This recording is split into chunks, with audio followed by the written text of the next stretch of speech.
Bonjour.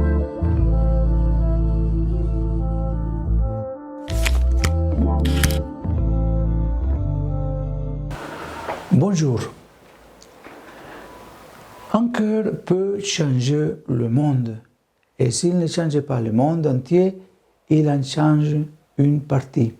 C'est ce qu'a fait Sœur Agustine Pietrantoni, vierge, qui était sœur de la charité de Santa Gianna Antida Turret.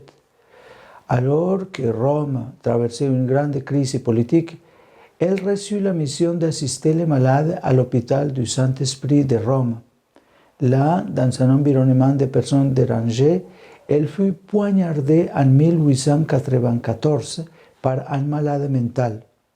Elle brillait par sa noblesse, sa charité et son dévouement avec un grand amour envers chaque patient. Comme pilule, on ne voit bien qu'avec le cœur.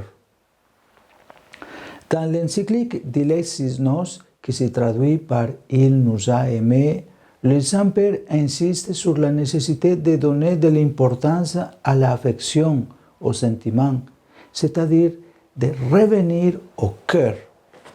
Cette encyclique est ouverte par une brève introduction et divisée en 5 chapitres. L'encyclique sur le culte du Sacré-Cœur de Jésus rassemble, comme il a annoncé en juin dernier, les précieuses réflexions des textes magistraux antérieurs et une longue histoire qui remonte aux Saintes Écritures pour reproposer aujourd'hui à l'Église entière ce culte plein de beauté spirituelle. Le premier chapitre, l'importance du cœur, explique pourquoi il est nécessaire de revenir au cœur dans un monde où nous sommes tentés de devenir des consuméristes insatiables et des esclaves des rouages d'un marché. Il le fait en analysant ce que nous entendons par cœur.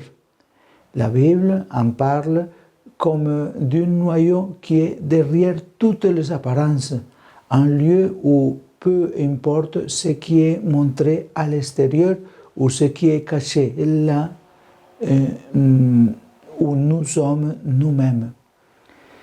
Les questions qui comptent mènent au cœur. Quel sens je vais donner à ma vie, à mes choix ou à mes actions?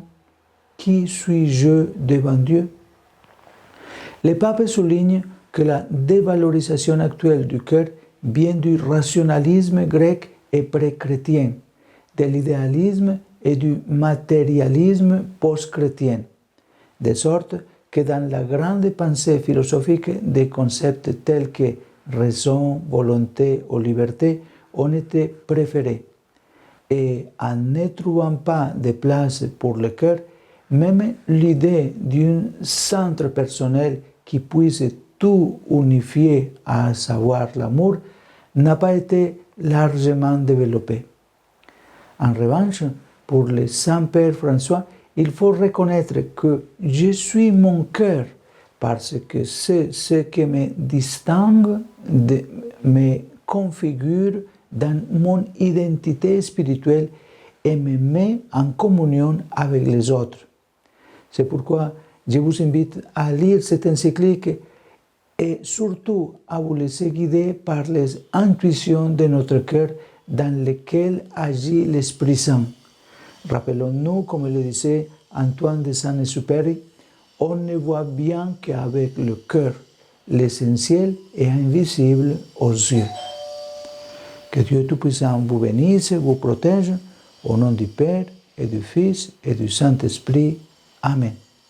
Bonne journée.